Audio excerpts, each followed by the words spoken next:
Un bon retour sur notre chaîne. Voilà, que Dieu vous bénisse, vous encourage, vous fortifie. Voilà, et qu'encore au travers de ce que nous allons voir aujourd'hui, nous puissions être les uns et les autres vraiment encouragés. Vraiment encouragés. Voilà, frères et sœurs, chers amis qui nous rejoignez sur donc la chaîne YouTube de l'église de Pentecôte d'Yverdon. Nous continuons notre étude sur la vie donc d'Abraham et de Lot, ici, de façon particulière de Lot. Et nous sommes toujours dans Genèse 13, toujours donc le verset 10. La semaine dernière, nous nous étions arrêtés sur cette partie du verset 10 où il était dit « comme un jardin de l'Éternel ». Je relis le contexte. Lot leva les yeux et vit toute la plaine du Jourdain qui était entièrement arrosée. Avant que l'Éternel ait détruit Sodome et Gomorrhe, c'était jusqu'à Tsoar comme un jardin de l'Éternel, comme le pays d'Égypte, comme un jardin de l'Éternel. Donc on avait dit que ce comme signifiait vraiment ici une falsification, une imitation du vrai, mais païen, quoi, païen, donc avec l'idolâtrie, les faux dieux, etc. Ça ressemblait, oui, mais ce n'était pas de Dieu. Ça y ressemblait, mais ça n'était pas de Dieu. Et donc on avait fait allusion à toutes ces pratiques idolâtres dans les différentes religions, mouvements spirituels, dictatures également, etc.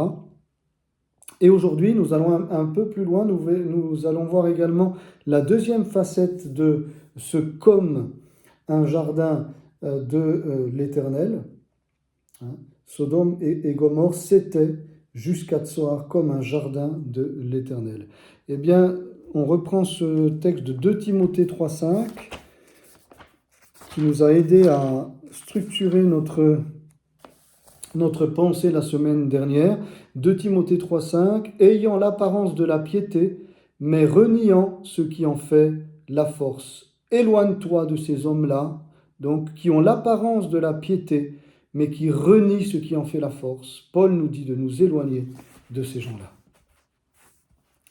Donc, bien évidemment, de nous éloigner de tout ce qui est idolâtrie, bien évidemment, mais également, et de tous ceux qui veulent pratiquer l'idolâtrie sans vouloir rien écouter, mais également dans l'Église de ce qui est du domaine de l'idolâtrie. Et ça, c'est plus fin.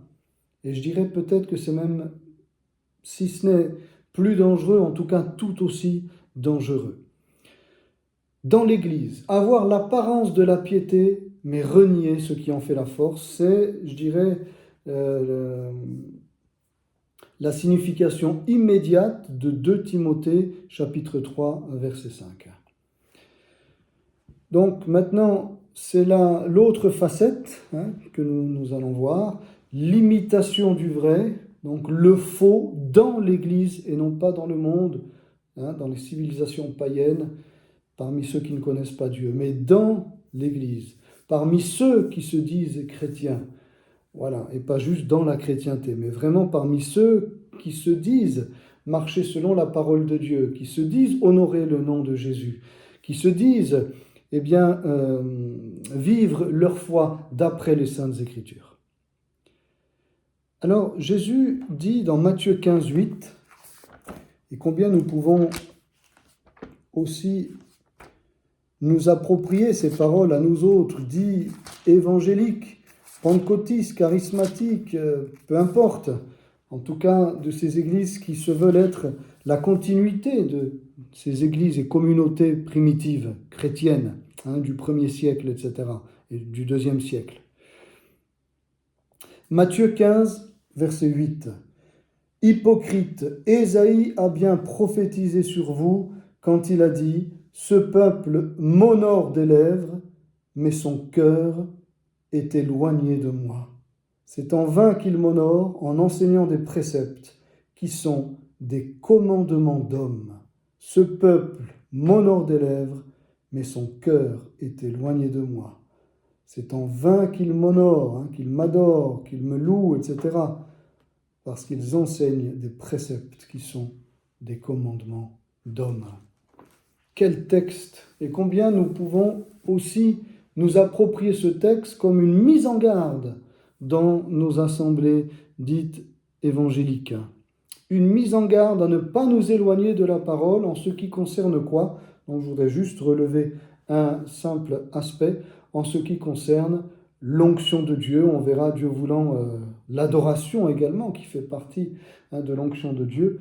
Mais aujourd'hui, je voudrais plus particulièrement parler du baptême de l'Esprit, des dons de l'Esprit, des manifestations du Saint-Esprit.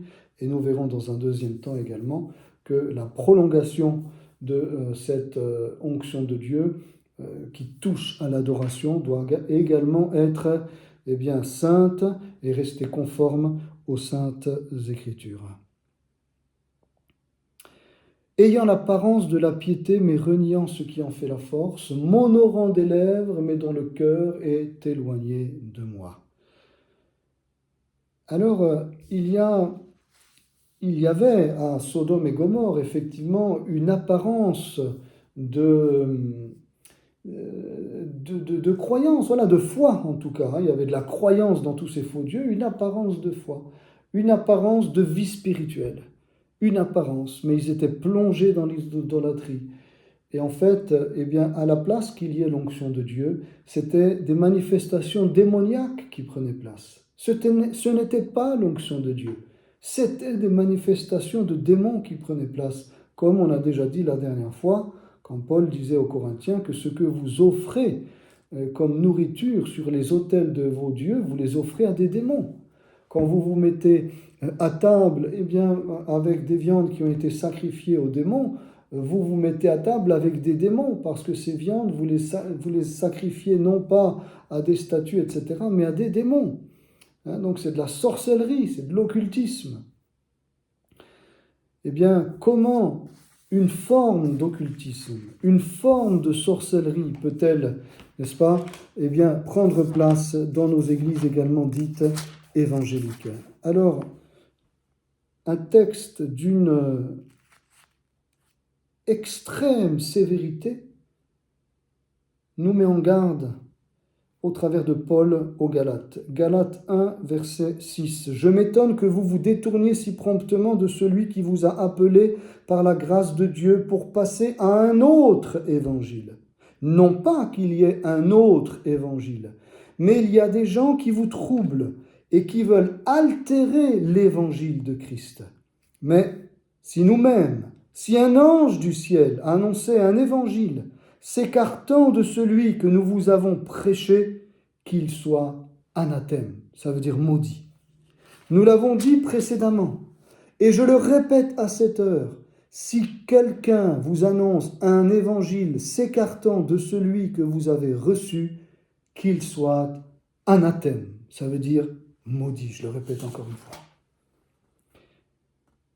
Et puis, il va leur dire ici, au chapitre 3, verset 1er, « Ô Galates, dépourvus de sens, qui vous a fasciné, vous, aux yeux de qui Jésus-Christ a été peint comme crucifié ?» Qui vous a fasciné? Dans le mot grec, c'est qui vous a ensorcelé, qui vous a jeté un sort. Il fait référence notamment à ces pratiques dans lesquelles il croyait à l'époque, ces pratiques occultes du mauvais œil, etc. C'est à ça que fait référence l'apôtre Paul. Voilà, il parle un langage que tout le monde pouvait comprendre à l'époque. Qui vous a jeté un sort? Qui vous a jeté le mauvais œil? Qui vous a ensorcelé? Pour que vous vous détourniez de l'évangile, n'est-ce pas, que nous vous avons annoncé et qui se résume à, Jésus-Christ crucifié, Jésus-Christ ressuscité et Jésus-Christ, glorifié. Qui vous a troublé, séduit, envoûté? Donc on voit qu'il y a des avertissements dans la parole de Dieu qui sont extrêmement sévères parce que l'enjeu est extrêmement grave. Les conséquences sont extrêmement graves. Le dérapage spirituel est extrêmement grave, n'est-ce pas? Et donc, il fallait là que Paul, de manière énergique, donne des avertissements très sévères aux Galates. Et fort heureusement, eh bien, grâce à ces avertissements, ils ont pu revenir après. Ils ont pu revenir sur la voie droite, alors qu'ils étaient en train de s'engager, n'est-ce pas, eh bien, dans un retour à la loi. Parce que des personnes étaient venues leur dire que voilà, la foi ne suffisait pas, qu'il fallait aussi, pour être justifié, pour être sauvé, accomplir les œuvres de la loi de Moïse. Donc il y avait tout un mélange entre la grâce et la loi, un mélange. Et ils avaient troublé, n'est-ce pas, les Galates. Et derrière ces prédicateurs, il y avait l'adversaire, il y avait des influences de démons, des doctrines de démons. Oui, oui. Et pourtant, c'était des chrétiens qu'on va dire aujourd'hui évangéliques ou pentecôtistes, peu importe. Des communautés chrétiennes qui marchaient selon l'Esprit de Dieu, selon la parole de Dieu.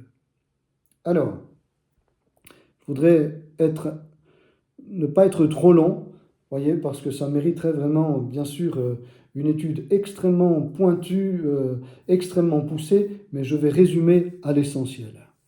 Nous allons dans Exode chapitre 30, verset 22. Exode, chapitre 30, verset 22, nous allons illustrer notre propos au travers de ces textes qui peuvent paraître pour nous obscurs, et vous allez voir qui en fait sont de véritables enseignements en rapport avec le sujet que nous traitons ce soir. Donc, à Sodome et Gomorrhe, il y avait, on pourrait dire, une apparente onction. Comme aujourd'hui, il y en a qui croient qu'au travers de certains guérisseurs, voyants, magnétiseurs ou autres, il y a comme une onction de Dieu sur eux. Puisque apparemment des gens sont guéris, puisqu'apparemment des prophéties sont données, puisqu'apparemment des manifestations spirituelles prennent place. Donc, il y a l'original et il y a la copie. L'original, c'est celle de Dieu, qui est basée sur la parole de Dieu. Elle révèle et elle glorifie le nom de Jésus-Christ de Nazareth, le Sauveur du monde et le Messie des Juifs. Et de l'autre côté, il y a la parodie, la simulation, le faux qui est satanique et diabolique et qui n'est pas quelque chose, si vous voulez, qui part de rien, mais qui est une simulation du vrai. Et c'est ça qui est troublant, et c'est ça qui est séduisant, et c'est ça qui est trompeur. Le diable se sert toujours de l'original pour tromper, puisque lui ne peut rien créer de lui-même. Il ne peut que copier, que falsifier le vrai. C'est un pâle imitateur de la vérité. Et nous devons dénoncer ses œuvres au nom de Jésus. Alléluia. Donc il y a l'onction de Dieu et il y a la fausse onction. L'onction frelatée, n'est-ce pas? Eh bien, qui semble être l'onction de Dieu, mais qui est, eh bien, en réalité, une manifestation, eh bien, diabolique de la puissance, n'est-ce pas, des démons. Exode chapitre 30, verset 22. L'Éternel parla à Moïse et dit : prends des meilleurs aromates, 500 cycles de myrrhe, de celles qui coulent d'elles-mêmes, la moitié, soit 250 cycles de cinnamon aromatique, 250 cycles de roseau aromatique, 500 cycles de casse, selon le cycle du sanctuaire, et un d'huile d'olive. Tu feras avec cela une huile pour l'onction sainte. Composition de parfum selon l'art du parfumeur, ce sera l'huile pour l'onction sainte. Tu en oindras la tente d'assignation et l'arche du témoignage, la table et tous ses ustensiles, le chandelier et tous ses ustensiles, l'autel des parfums, l'autel des holocaustes et tous ses ustensiles, la cuve avec sa base. Tu sanctifieras ces choses et elles seront très saintes. Tout ce qui les touchera sera sanctifié. Tu oindras Aaron et ses fils, et tu les sanctifieras pour qu'ils soient à mon service dans le sacerdoce. Tu parleras aux enfants d'Israël, et tu diras : ce sera pour moi l'huile de l'onction sainte parmi vos descendants. On n'en répandra point sur le corps d'un homme, et vous n'en ferez point de semblable dans les mêmes proportions. Elle est sainte, et vous la regarderez comme sainte, Quiconque en composera une semblable ou en mettra sur un étranger sera retranché de son peuple. Amen. La composition de cette huile d'onction, la nature de cette huile d'onction, l'utilisation de cette huile d'onction et une mise en garde contre cette huile d'onction, c'est ce que nous nous proposons de voir de manière assez globale et générale ce soir.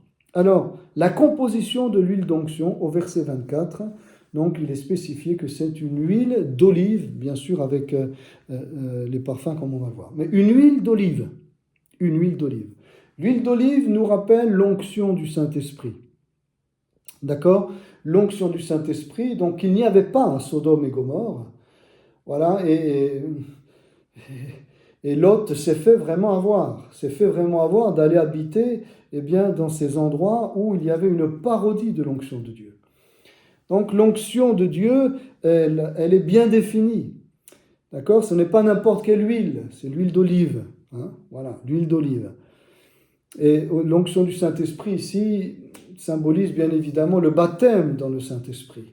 Les dons, les charismes, les manifestations du Saint-Esprit. On ne fait pas n'importe quoi avec le Saint-Esprit.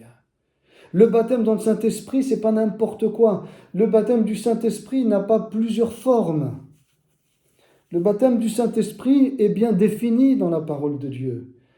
N'est-ce pas? Le signe évident, patent et initial du baptême dans le Saint-Esprit, c'est le parler en langue. Voilà. Et si on ne parle pas en langue, il n'y a pas de baptême du Saint-Esprit. Le baptême du Saint-Esprit, ouvre, comment est-ce qu'il faut dire, ouvre un champ vaste devant nous au niveau spirituel. Le champ des dons de l'Esprit, des charismes de l'Esprit, dont notamment le don de prophétie. Les manifestations de l'Esprit ne sont pas n'importe quoi comme manifestation. On ne fait pas n'importe quoi avec l'onction de Dieu. On ne peut pas utiliser l'onction de Dieu pour notre avantage, pour faire du spectacle. Et nous voulons dénoncer ces choses publiquement, parce que le Seigneur ne nous demande pas de toucher à son onction pour ensuite en faire un moyen de pouvoir gagner notre vie, un moyen de pouvoir épater la galerie, un moyen de pouvoir impressionner le monde, un moyen de pouvoir, d'une manière ou d'une autre, montrer un homme ou une femme, mettre en valeur un homme, une femme, un ministère. Non, ce n'est pas ça l'onction du Saint-Esprit. Ce n'est pas cela l'onction du Saint-Esprit. Voilà.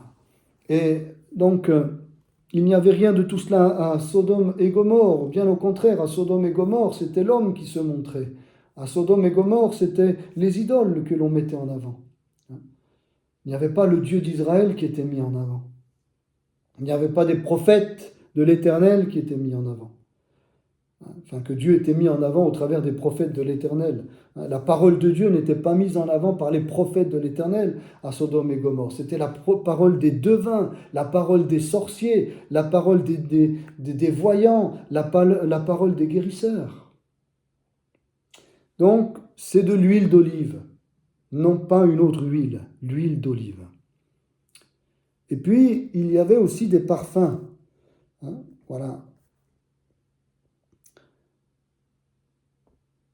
Donc, d'huile d'olive, et puis au verset 25, tu feras cela avec une huile pour l'onction sainte, composition de parfums selon l'art du parfumeur. De parfums bien définis qui nous sont définis là, et on ne va pas rentrer dans le détail. De parfums bien définis. Voilà. Et donc, on ne pouvait pas fabriquer comme on voulait cette huile d'onction. On ne pouvait pas se dire, tiens, à la place d'huile d'olive, j'ai utilisé de l'huile de ricin, ou je vais utiliser de l'huile de tournesol, ou de l'huile de noix, etc. Non, de l'huile d'olive. On ne pouvait pas utiliser n'importe quel parfum. On nous parle ici de la myrrhe, on nous parle ici de la cinnamone, de la casse, etc. On nous parle de certains parfums ici, voilà, certains arômes, voilà, bien définis, bien précis. Alors, aujourd'hui, nous aussi, nous devons être à même de pouvoir dire, eh bien ça c'est du Saint-Esprit, ça c'est pas du Saint-Esprit. Quand on dit que le baptême du Saint-Esprit, eh bien, je dirais, n'a pas comme prérogative, comme signe initial, le parler en langue, c'est faux. C'est faux, puisqu'on voit très bien dans les actes qu'à chaque fois que des hommes et des femmes ont été baptisés dans le Saint-Esprit, ils ont parlé en langue et même ils ont prophétisé, mais ils ont parlé en langue.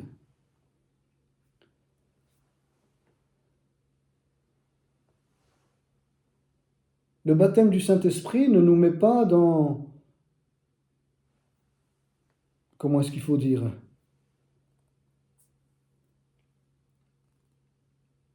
Dans tous nos états,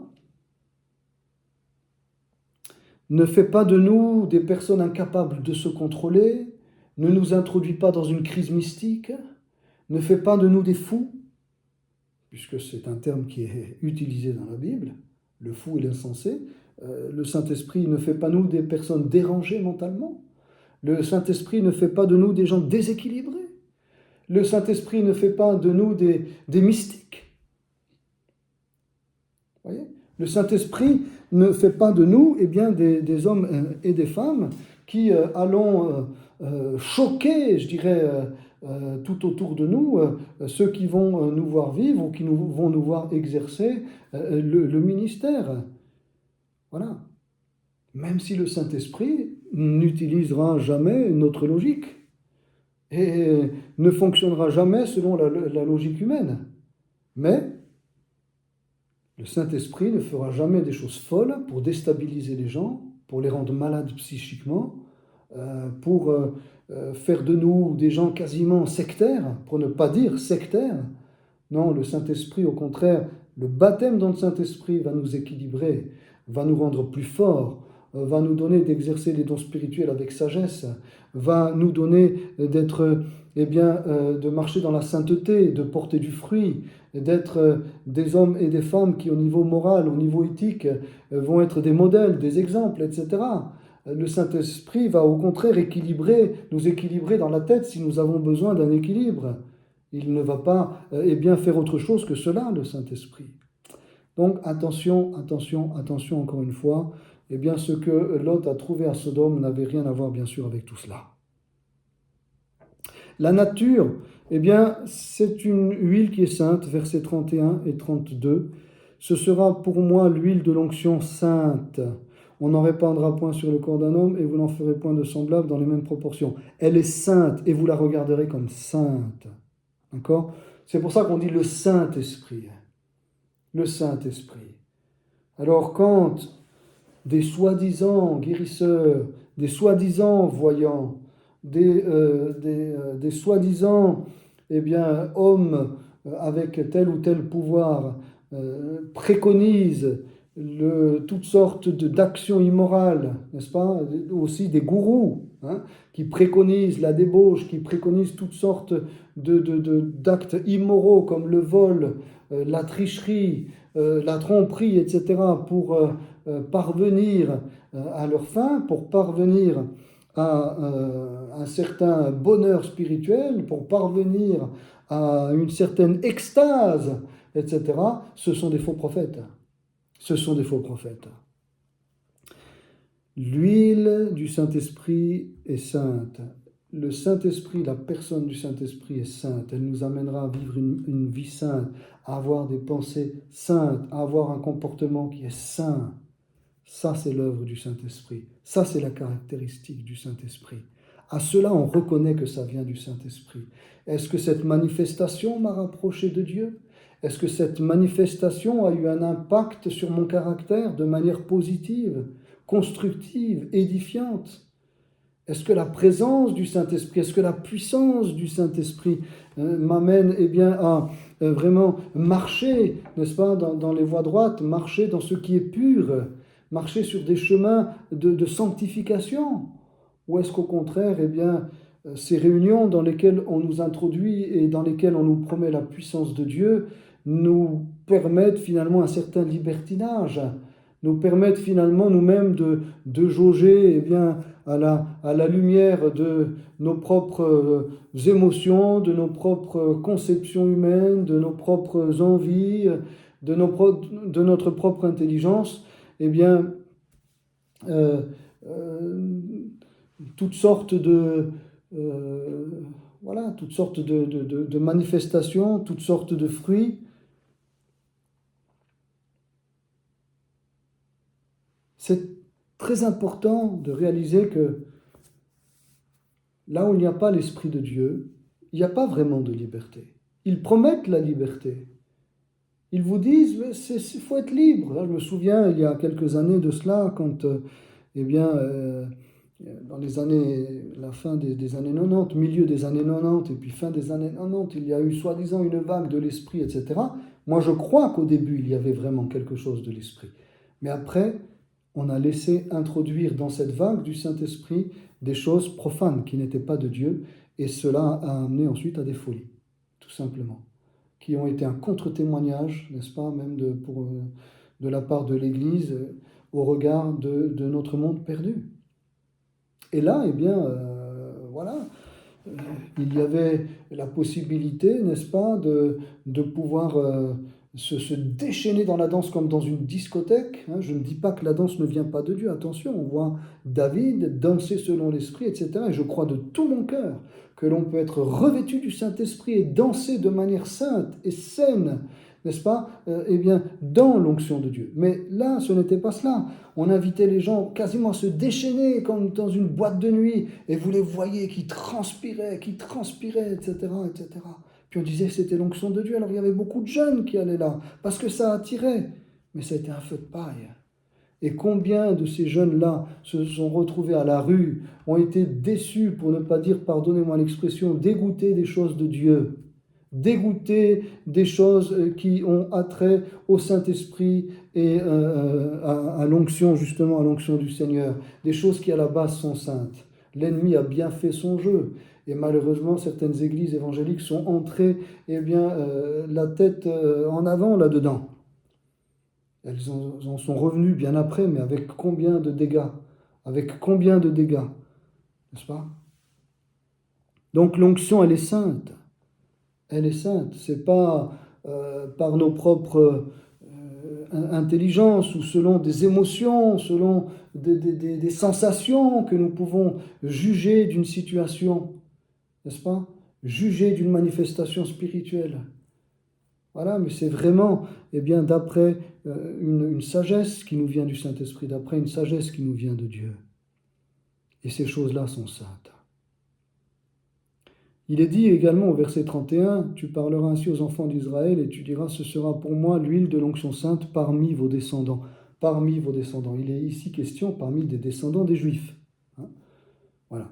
Et ici, je tiens quand même à rappeler qu'il y a l'onction de Dieu aussi dans une église, la vraie onction de Dieu dans une église où il n'y a pas d'antisémitisme. Parmi vos descendants, à vous les Israélites, à vous mon peuple, à vous les Juifs. Et le véritable christianisme, la véritable foi chrétienne, n'est-ce pas, elle est, si vous voulez, l'accomplissement de l'Ancien Testament. Elle est le prolongement de l'Ancien Testament. Elle est la suite logique de l'Ancien Testament. Ce n'est pas une coupure par rapport à l'Ancien Testament. En disant, maintenant, voilà, ça c'était l'Ancien, c'est vieux, loin. Maintenant, c'est que le Nouveau. Non, jamais. Jésus n'est pas venu pour abolir, mais pour accomplir.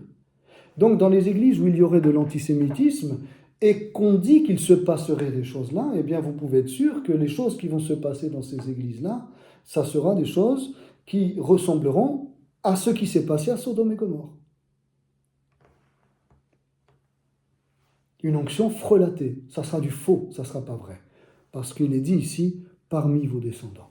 Et je ne parle pas d'israélolatrie, voilà, de cet autre débordement et cette autre fausse doctrine où on place Israël au centre et puis Jésus après. Non, Jésus au centre. Alléluia, il est le Sauveur, il est le chemin pour le salut, il est le Messie d'Israël, il est celui vers qui nous devons regarder, que nous devons adorer, que nous devons admirer, que nous devons prendre pour modèle et exemple.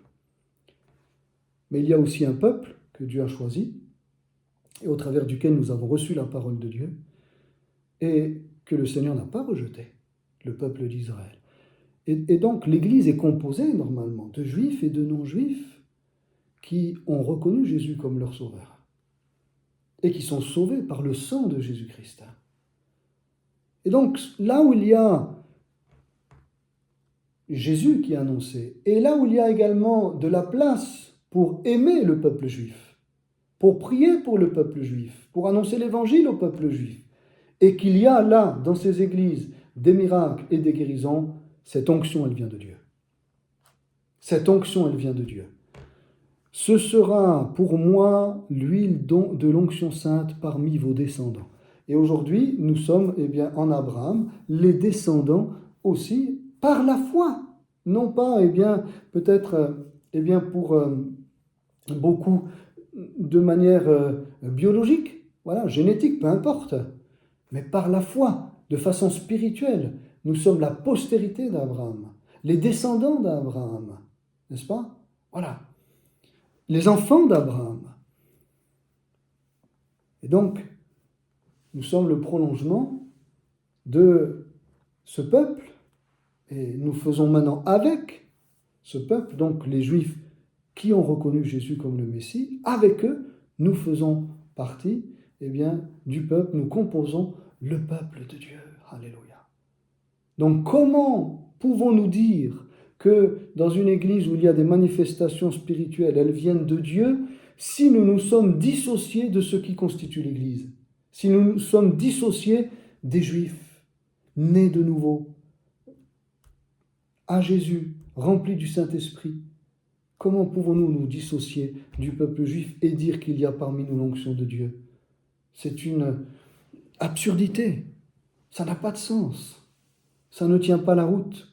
L'antisémitisme n'a aucune place dans les églises, et pourtant, même des Luthers, malheureusement, sont tombés à un moment donné dans l'antisémitisme, les pères de l'église également, voyez.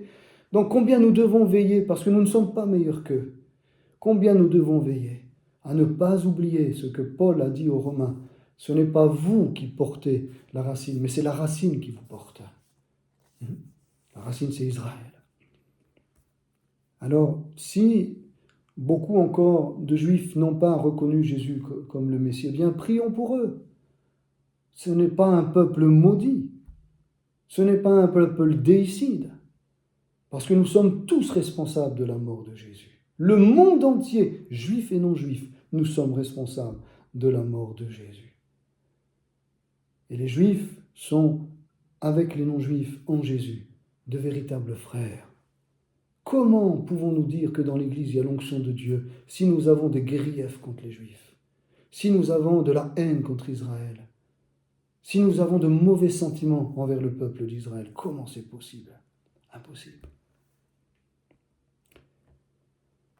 Et l'utilisation, donc, versets 32 et 33, on n'en répandra point sur le corps d'un homme.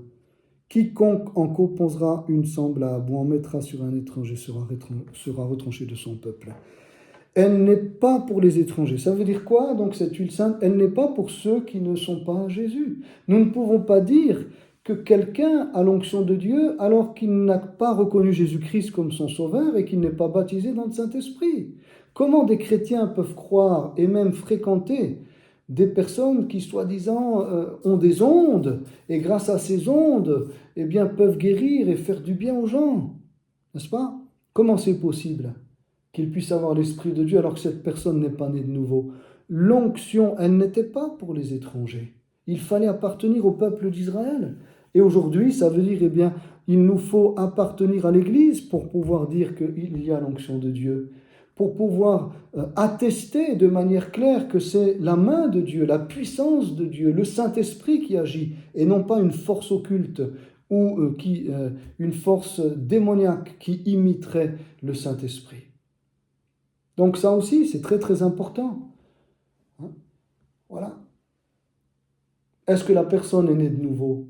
Est-ce que la personne fréquente une communauté chrétienne? Est-ce que la personne est remplie du Saint-Esprit? Si oui, ok, ce sont les dons de l'Esprit. Mais si cette personne, elle ne fréquente pas une église, C'est un électron libre qui développe des dons et puis soi-disant qui attire du monde parce qu'elle guérit des gens, etc. Mais cette personne, elle n'est pas née de nouveau. C'est pas l'onction de Dieu qui agit là. C'est pas l'onction de Dieu. Et aujourd'hui, c'est triste de devoir... Enfin, c'est triste. C'est la fin des temps. Hein, donc on sait très bien que ces choses vont aller en s'accentuant, les faux docteurs et les faux prophètes. Mais c'est étonnant, c'est tragique, c'est grave de voir qu'aujourd'hui, nous sommes obligés de rappeler ces choses avec force. Parce qu'il y a de gros dérapages.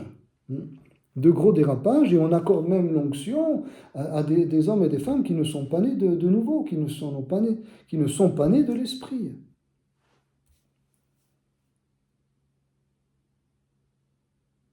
Nous devons prier pour ceux qui ne connaissent pas Jésus, pour qu'ils puissent rencontrer Dieu et eux aussi avoir l'onction de Dieu. Ça, c'est autre chose. Mais attribuer l'onction de Dieu à des hommes et des femmes qui ne sont même pas nés de nouveau, comment on peut faire ça? Quelqu'un reçoit des rêves, a des paroles a des rêves prémonitoires, a des paroles soi-disant qui annoncent l'avenir, ou qui lit dans les pensées, etc. Mais cette personne, elle n'est même pas au Seigneur. Comment ça peut venir de Dieu? Puisque le Saint-Esprit n'est pas en elle, le Saint-Esprit ne peut pas parler au travers d'elle. Donc c'est bien quelqu'un d'autre, une autre puissance qui parle au travers de cette personne. Bon. Verset 30. Tu oindras Aaron et ses fils et tu les sanctifieras pour qu'ils soient à mon service dans le sacerdoce. Voilà qui sont oints. D'accord? Les hommes et les femmes de Dieu.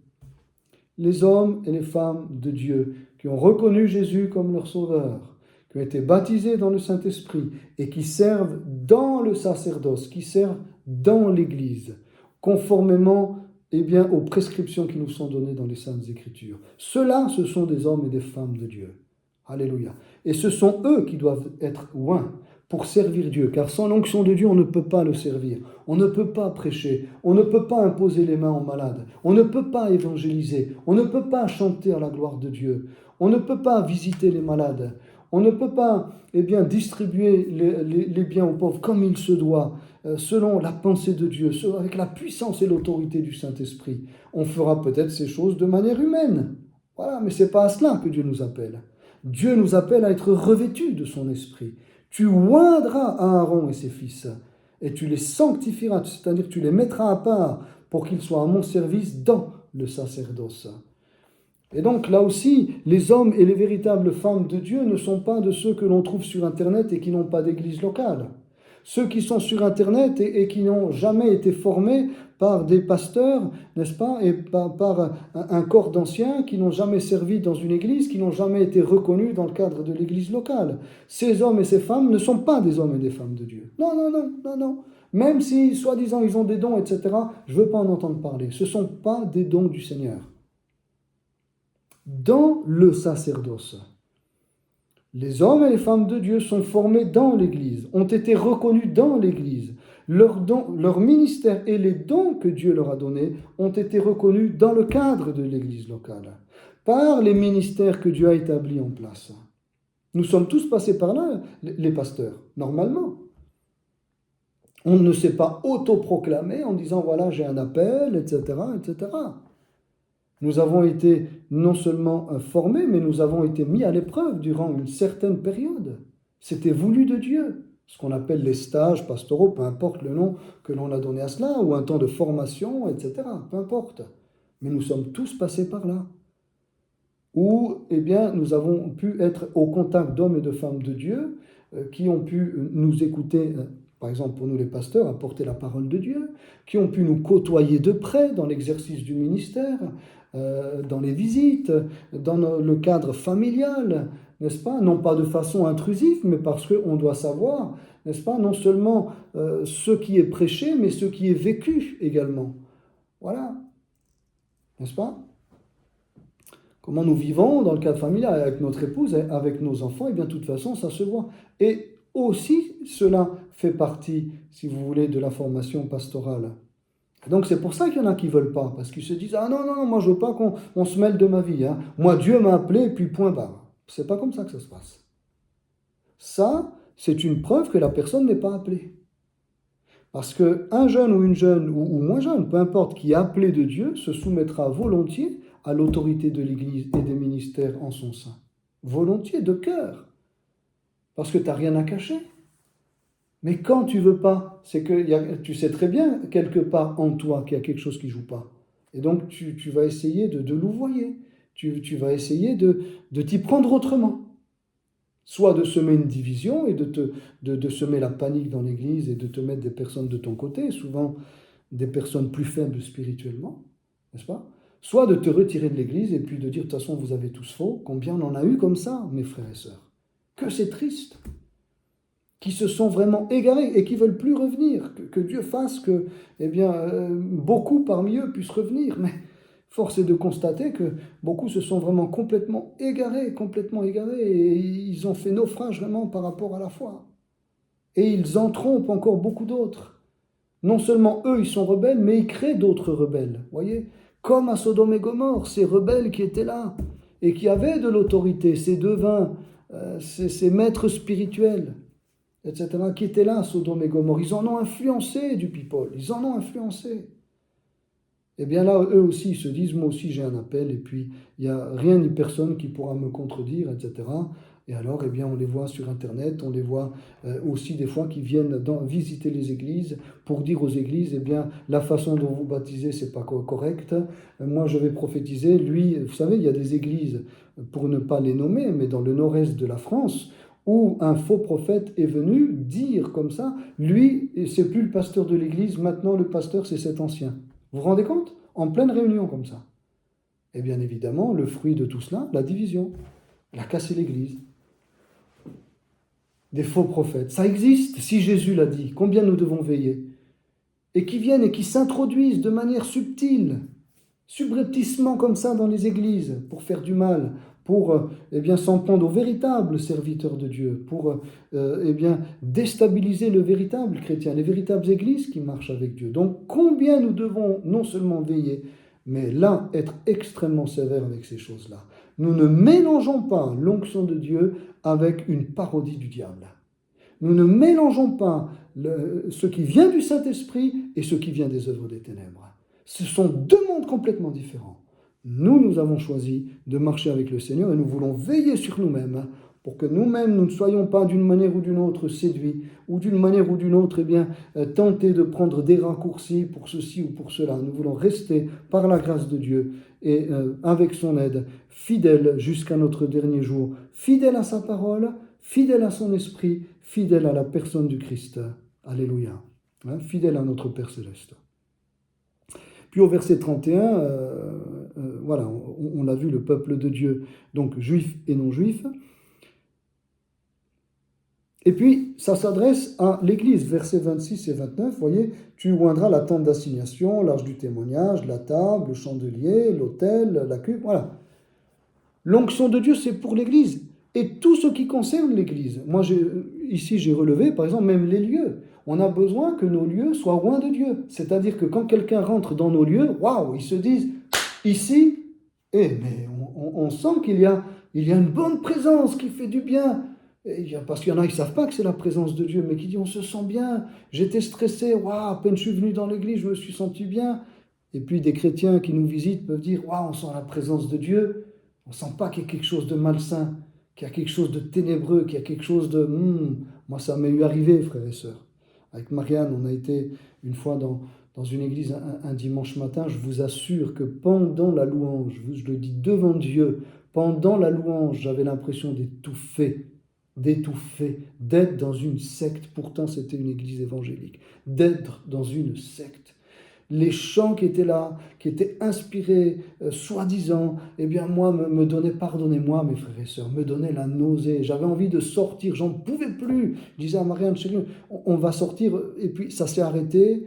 Et puis après, il y a eu la prédication. Et pareil, un malaise pendant la prédication. J'ai dit, jamais plus je participerai à un culte dans cette église-là. Quelque temps après, j'ai su ce qui s'est passé là dans cette église. Et ça est venu conforter ce que nous avions ressenti. Des choses pas belles du tout, pas belles du tout. Donc, la véritable onction de Dieu doit se sentir dans nos assemblées. L'évangélisation, voilà, quand il est question ici, par exemple, l'arche du témoignage, hein, l'évangélisation, elle doit être faite selon le Saint-Esprit, non pas avec nos méthodes humaines, mais guidée par le Saint-Esprit. Et là aussi, pas faire n'importe quoi dans l'évangélisation, parce que les gens vont nous prendre pour des fous. Ça va être un contre-témoignage. On n'évangélise pas n'importe comment. Il y a un équilibre, une sagesse. La Bible ne dit-elle pas, eh bien, que c'est le sage qui gagne des âmes, que celui qui est sage qui gagne des âmes, la sagesse du Saint-Esprit. La Sainte Seine également. On n'offre pas la Sainte Seine aux enfants. Je suis désolé si je choque peut-être certaines personnes qui vont écouter cette vidéo. Et moi, j'ai été dans des églises évangéliques où on donnait la Sainte Seine aux enfants. Moi, je suis désolé, mais dans la Bible, eh bien, la Sainte Seine était donnée à ceux qui avaient pris part à l'alliance. Et les enfants, Dieu connaît leur cœur pur, mais nous ne donnons pas la Sainte Seine aux enfants, mais à ceux et celles qui ont fait alliance avec Christ au travers de la nouvelle naissance et puis du baptême par immersion. C'était comme cela dans la Didaché, le premier récit qui nous relate de la vie dans les communautés primitives du 1er et 2e siècle. Eh bien, c'était comme cela. C'était comme cela. La Sainte Seine était donnée à ceux qui étaient nés de nouveau et qui étaient devenus eh bien, des enfants de Dieu. Donc, les enfants, eh bien, nous devons les éduquer, voilà, nous devons les enseigner, etc. Ils sont bénis, ils ont reçu de Dieu eh bien, cette innocence, etc. Puis à un moment donné, voilà, arrivé à un certain âge, ils devront se positionner eux-mêmes pour prendre eh bien, leur décision de suivre eh bien, aussi Jésus. La louange également, hein, voilà, comme on le verra la semaine prochaine. Dans la louange, on ne fait pas n'importe quoi dans la louange. Vous avez remarqué entre un groupe où il y a vraiment l'onction de Dieu et un groupe où l'onction, on se dit, bizarre, je ne suis pas très très à l'aise. Hein. Eh bien, là, c'est la même chose. L'onction de Dieu au travers de quelqu'un qui chante, au travers de quelqu'un qui joue d'un instrument. La véritable onction de Dieu, généralement, ça ne trompe pas. Elle t'apaise, elle te libère, elle te guérit, elle te fait du bien.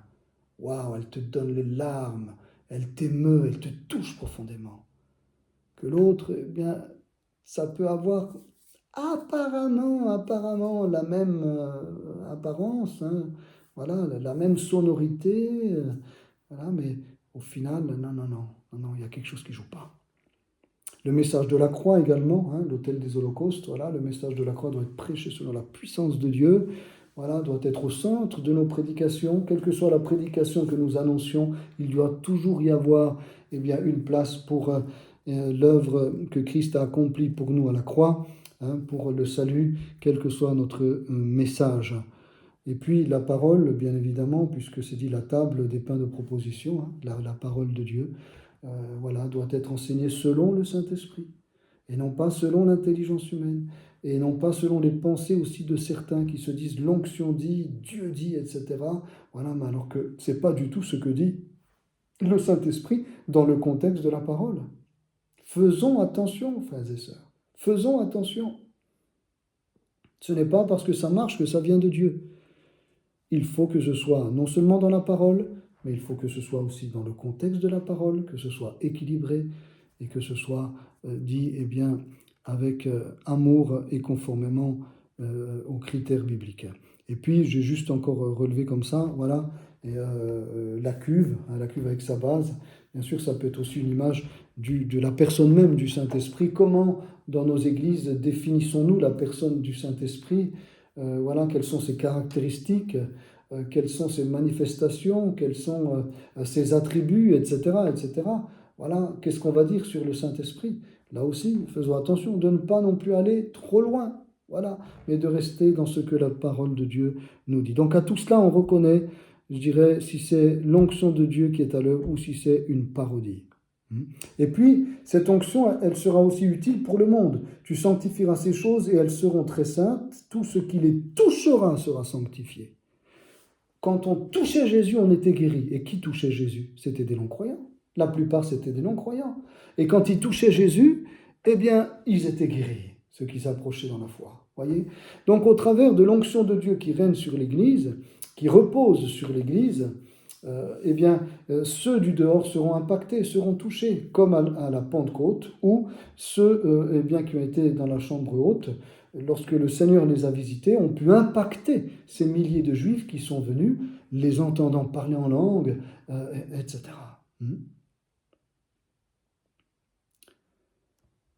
Donc, nous sommes loin pour toucher le monde. Pas pour nous-mêmes, pour toucher le monde. Tout ce qui doit toucher l'Église doit être bouleversé, sanctifié, doit être mis à part pour Dieu, guéri, déjà sauvé, sauvé, guéri, délivré. Alléluia. C'est ça le plan de Dieu. Dieu veut nous bénir, nous oindre pour le monde. Dieu veut nous armer, Dieu veut nous armer, nous équiper pour être un témoignage efficace pour ce monde. Et puis, je dirais en conclusion aussi, attention à cela, une interdiction absolue d'en faire une copie. Donc c'est comme ça que je conclus sur Sodome et Gomorrhe. Sodome et Gomorrhe, c'était une copie, voilà, une copie de Jérusalem, une copie de Bethel, une copie, une imitation, une simulation, une parodie, du faux, du simulacre, une contrefaçon, une caricature, une falsification. Et vous pouvez encore les ajouter, les adjectifs. Interdiction absolue d'en faire une copie, comme nous l'avons lu. Quiconque en composera une semblable ou en mettra sur un étranger sera retranché de son peuple. Et vous savez que ceux qui osaient donc préfabriquer, bricoler comme ça une autre onction, donc la peine était retranché du peuple. Ça veut dire était voué maintenant à la perdition, tout simplement, parce qu'être retranché du peuple d'Israël, ça voulait dire être retranché du salut. Et nous retrouvons cette pensée dans Apocalypse 22, verset 19. Si quelqu'un retranche quelque chose des paroles du livre de cette prophétie, Dieu retranchera sa part de l'arbre de la vie et de la ville sainte décrit dans ce livre. Voyez ? Retrancher sa part de quoi ? Eh bien du paradis. Donc c'est très très grave que de jouer, à simuler les actions du Saint-Esprit, à imiter l'action du Saint-Esprit, à surjouer les œuvres de l'Esprit. C'est très très grave, parce qu'on touche là à ce qui est de plus saint dans la personne même de Dieu. Ce qui est de plus saint, sous peine d'être retranché du peuple de Dieu. Vous voyez, quelqu'un qui va s'égarer dans un domaine ou un autre et qui va se repentir et revenir à Dieu, gloire à Dieu. Mais quelqu'un qui va dire non, moi j'ai la vérité, le Saint-Esprit c'est ça, vous dans les églises, eh bien c'est faux, c'est pas le Saint-Esprit qui agit, vous êtes des religieux, parce que c'est souvent ça leur argument. Vous êtes des religieux, mais nous on a l'Esprit, nous on a l'onction, nous on a des visions. Je me souviens, ce témoignage, on était dans la rue avec un frère, il n'y a pas si longtemps de cela, dans la rue avec un frère en train de témoigner, puis on tombe sur une personne qui, ma foi, était là avec une autre personne, et puis elles étaient dans un premier temps calmes, etc. Puis à un moment donné, voilà, on aborde le sujet de l'église, est-ce que vous fréquentez l'église, etc. Ah non, voilà. Et puis là, elle commence à vraiment dire des méchancetés sur les églises. Et puis là, je lui dis, ah non, madame, vous ne pouvez pas parler comme ça et dire que vous êtes chrétienne.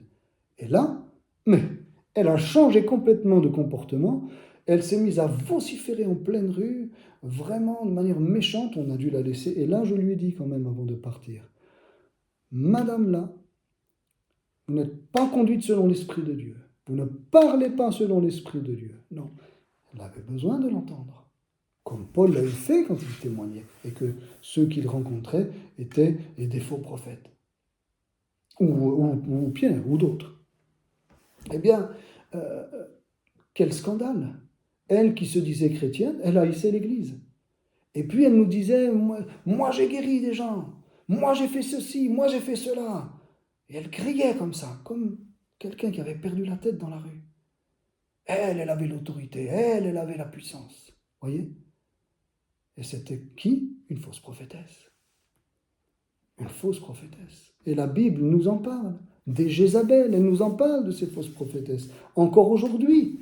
Et je crois que quand nous allons, remplis du Saint-Esprit dans les rues, témoigner du Seigneur par tandem, en nous étant préparés dans le jeûne et la prière, dans la communion avec nos frères et sœurs, dans le cadre d'une église locale ou dans le cadre d'une campagne élargie avec d'autres églises locales, peu importe, en tous les cas que nous faisons une évangélisation sous l'onction du Saint-Esprit, de telles manifestations sont prévisibles, ça c'est clair et net.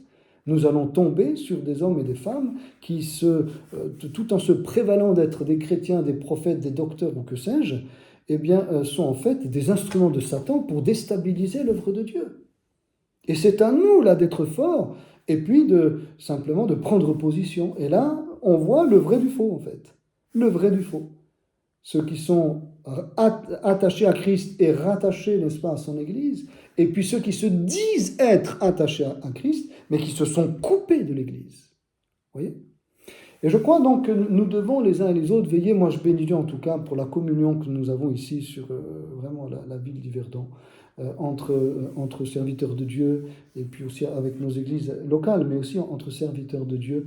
Quelle bénédiction vraiment d'avoir mes frères, de pouvoir être ensemble dans les pastorales, de pouvoir partager des projets en commun, dans l'évangélisation, dans les baptêmes aussi, on organise des baptêmes en commun, dans toutes sortes de manifestations, peu importe, des concerts ou autres, eh bien, que nous organisons ensemble, et puis chacun a son mot à dire, et de manière collégiale, nous prenons des dispositions pour faire avancer l'œuvre de Dieu. Mais que c'est beau, que je bénis mes frères ici, pasteurs, leurs épouses, les anciens, et puis ceux qui travaillent avec eux, les responsables, mais que c'est beau. Je bénis les églises, mes frères et sœurs des autres communautés de la ville d'Yverdon, que c'est beau de comment nous pouvons travailler malgré ce qui peut être différent dans l'une et l'autre de nos églises, mais nous voulons marcher avec le Seigneur, nous voulons honorer le nom de Jésus, nous voulons marcher conformément à sa parole.